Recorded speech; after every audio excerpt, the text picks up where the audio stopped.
Hello everyone, my name is Menno and this is Menno's Chess channel, and today I will be making my first video analyzing a club game. I've left out the name of my opponent as I have not asked him whether or not he wants me to include his name, but he is a very friendly person and I felt like sharing this video, sharing my game.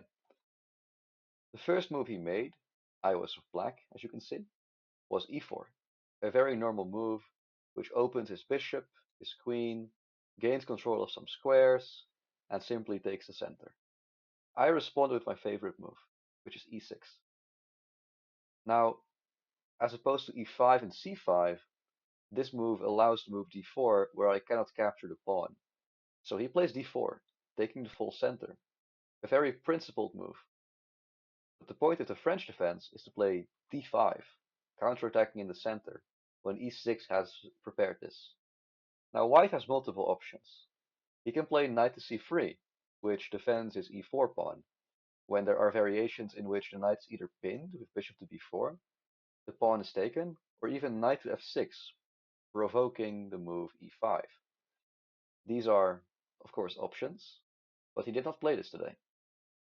Another option is knight to d2, the Tarrasch variation, in which you also allow yourself to retake on e4, but as opposed to knight to c3, bishop to b4 is answered by c3, gaining a tempo on the bishop and thus not allowing the same ideas as in the knight c3 variation.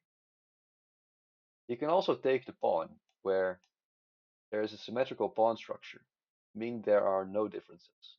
It's pretty much mirrored.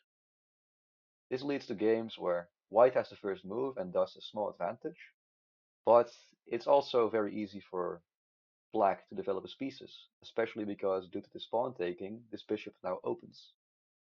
This bishop is usually the problem child of the French defense. But there is a fourth option, the one he played today, or well, yesterday. It is e5, the advanced French. The idea is to gain space and to attack on the king side, because this pawn now controls these squares, where the knight on g8 cannot go to f6. Now the best move, when you are cramped like this, is to play c5, undermining the d4 pawn, which is literally keeping the whole pawn chain together. The e5 pawn will be weakened if it were not for the d4 pawn. The best move is to play c3, when if black takes, you maintain the integrity of the pawn chain, meaning that the d4 pawn makes place for another d4 pawn when the e5 pawn is reliably guarded. Instead, however, my opponent played knight to f3, a small inaccuracy. The game is now already equal.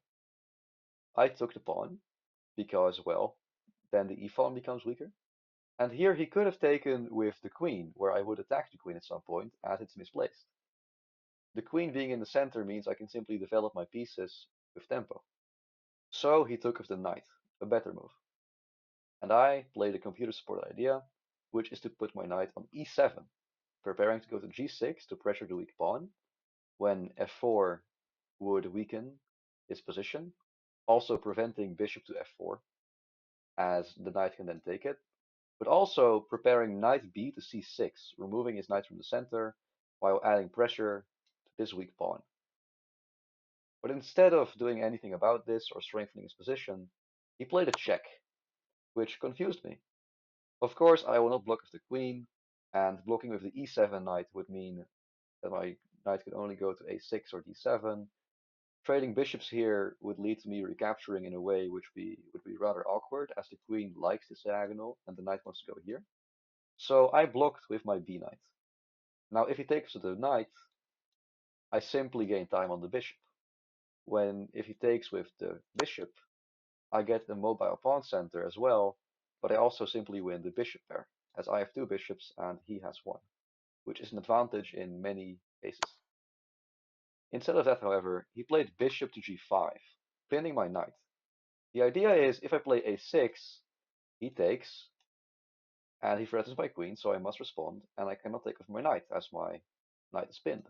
So I take back, and he takes with check, and now, regardless of what I do, I lose either my queen or my rook for a bishop, which is very bad. So I shouldn't play a6. Instead, I should play something else. And a very strong move is bishop to d7, as in this position, he is already not doing very well. His e5 pawn is weak. I can very easily untangle and get the strong pawn center, and well, he's just not doing what white should do in any opening, which is to attack and gain the initiative and develop quickly. Here he played a move which I would not recommend, which is to take the knight. Now, of course, I cannot take with the knight on e7 because my queen would fall, and taking with the bishop would not be the best because I would simply relinquish my bishop pair, while also not allowing myself to simply win time. Now the bishop has a few squares. F1, of course, isn't a good square, as fianchettoing shadowing doesn't work with the pawns here, which block the queen's range. I'm sorry, the bishop's range. This square, of course, is attacked, and if you go here, then there's a simple tactic which wins the bishop. So he goes to a4, where the bishop is slightly passive, and I'm already slightly better, but my knight is pinned, so I wanted to unpin while also gaining a tempo. So I played queen to c7, attacking his pawn, intending to play knight g6 and to pressure the pawn, and to scare away the bishop to h6, develop my bishop somewhere in castle, and my position would be very strong. However, he did not save his pawn. After going to the bathroom and returning, I had noticed that he made a move, and I saw he castled when his e-pawn is free. And now this does not work. There is no gambity thing about this. He cannot simply attack me with rook to e1 and then simply attack my central king because his bishop and his b-pawn are hanging. So he retreated, saving his pawn in the style of Ben Feingold, simply retreating his bishop all the way to the starting square. So I went knight g6 as intended, simply developing my knight, allowing my bishop to breathe freely, and so after developing the bishop, I would be able to castle, and I would have a very strong game. In this position, he played rook e1, attacking my queen, and I went to c7 because this square is rather passive, and if I were to go to d6, then he could go c4, where if I take, I both weaken my structure and allow a trade, which would not be very good for me. Instead, I went to c7, and it was in this position that he played a move which to me looked rather strange, which is knight to c3. And the reason I think this move is strange is simply because the knight cannot go to e4 or b5, as these squares have been taken away by the pawns. So I simply develop a tempo, as now the pawn on h2 is defended once while being attacked twice. And the best move here is to play h3, where my knight is blocking the g-pawn, and I also just want to castle kingside, so I would weaken my king. And I would not have a pawn to take, and the check on h2 would not do much, as the king has many squares to go to.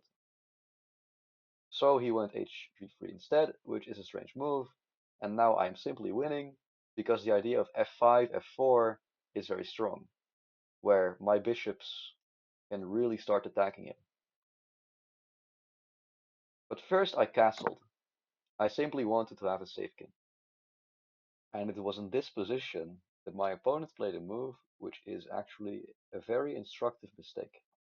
His position is already passive, with most of his pieces not attacking or really coordinating well.